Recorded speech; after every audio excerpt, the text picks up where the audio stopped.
They're not midterms, they're finals. Finals are coming.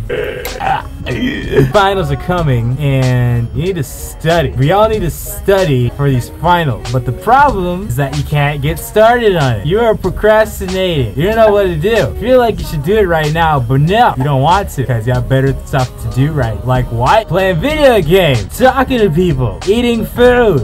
You have more tea. Drinking more tea that I bought with my money. The hardest part about, of course, studying for exams is just getting started, okay? You gotta get all your books on your table. You may feel like you want to do something else real quick. You may feel like your room's a little dirty. Just some really silly excuse you have for not doing it. Like you don't have a pencil with you, your laptop isn't working, you need to charge your phone. Shoot, I don't know. All very important. Once you do start getting into like study mode, once you have all your stuff on the table, that's when you start using some few tips I'm gonna tell you right now. Avoid studying notes on your laptop. I am guilty of this. Honestly, my professors talk way too fast for me to handwrite them all down, so I use my laptop to type it down. The only problem, it's very easy to distract me, and I'll likely be flipping through 7 or 8 tabs of Facebook, YouTube, email, League of Legends.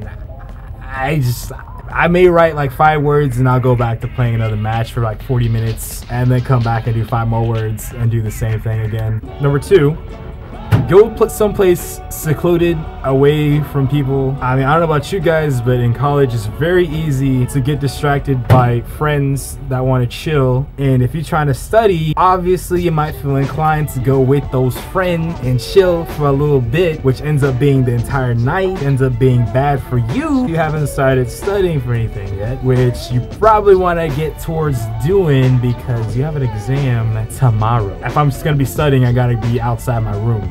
Okay, I gotta go to the library. There's a few places you can be in. A dorm room, if you can handle people asking you to go places that sound very enticing to go to. Study halls, which are okay. A library, which is pretty quiet. Bathroom stalls aren't the best place to be at. I've actually tried that one time. Don't ask me why I did that. I was curious one time. I just kind of, yeah. Tip number 3, don't cram. I am guilty of cramming. I know it's not a good thing to do. It's very stressful. If you do cram though, I do have some tips for you. At least this is how I cram for exams, which is probably going to be the title of this video because it's the longest portion of this strategy I have right now. The first thing you need to do, you need to take a 30-minute to an hour-long nap. The reason why I say this is if you're going to be cramming, you're going to be cramming. It's more likely going to be around 6, 7 o'clock sometime in the night, and you're gonna be like, holy crap, I have an exam tomorrow, what the heck am I gonna do? And so you're like, oh shit, I'm gonna go study. Well, the minute you think you're gonna go cram, you need to go straight to your bed. You need to go to sleep. You're gonna make up for all the sleep you're losing for cramming. So once you get that nap, you're gonna need something to help keep you awake. That might be music, might be eating snacks, like this delicious popcorn sitting behind me being eaten by, yeah. So I mean, you know, whatever keeps you awake. As long as I'm eating something, it could be something really pointless like marshmallows or something. I'm gonna stay awake because I like food and food likes me. So sometimes I might get up, just throw something away, take out the trash, do something productive. You know, even if I'm not studying, I'm still doing something. Another one you can do is play with your cat. Now, I don't have a cat, so I don't play with the cat. But if I had a cat, I'd probably be playing with that cat.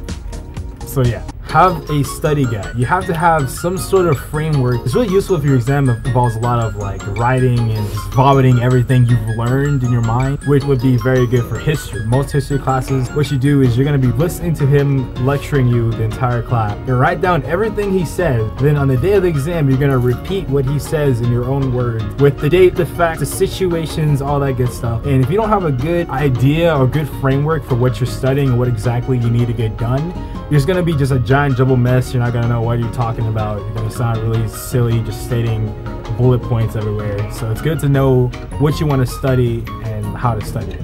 Just get to the meat and potatoes of whatever you're studying. You're gonna get a ton of pages of bullcrap. Given the scope of biology, you may wonder sometimes how you will ever learn all the material in this course. The answer involves cells, which are fundamental to the living systems of biology as the atom is to chemistry. On the test, I might just ask you what's the atomic structure of neon. And you'd be like, oh, well, I can tell you chemistry is very important and that it's a lot of stuff to remember, but you don't know the answer to the question. Just get to the facts and then you'll be okay. Also, again, I said this earlier, but seriously, avoid studying with your laptop if you're very easily distracted. Okay, one way or another, you're gonna turn from finding the molecular structure of carbon dioxide to watching YouTube videos of cats on treadmills, and it's not gonna be fun. You're gonna feel terrible about yourself. You're gonna feel like so bad, because I feel like crap every time I do that. So, but no, seriously, like, I can show you my search history on YouTube. It's a lot of random junk. I'll just let them all flow on the screen. All right, and I think this is stage 6. Yeah, 6. Yeah, the ritual. The day of the test. Okay, you walk into the classroom. You can't just like walk in the room and sit down in your chair. You gotta walk in there like you know what you're doing. So what I do usually, I'll twerk into the room. I'll kind of be like, and then you kind of turn around a little bit. And when you actually get in your desk, you're gonna drop like 47 mechanical pencils. Just slam your head repeatedly so you see one pencil. Okay, get that pencil, click it 10 times, and exclaim, "Ring-a-ding-ding, ring-a-ding-a-ding. Thank you, based guy." Congratulations! If you follow these tips and strategies, you'll be on your way towards acing that final and having a perfect score and having all the ladies. And if you happen to be a lady, you get all the monies. So just remember,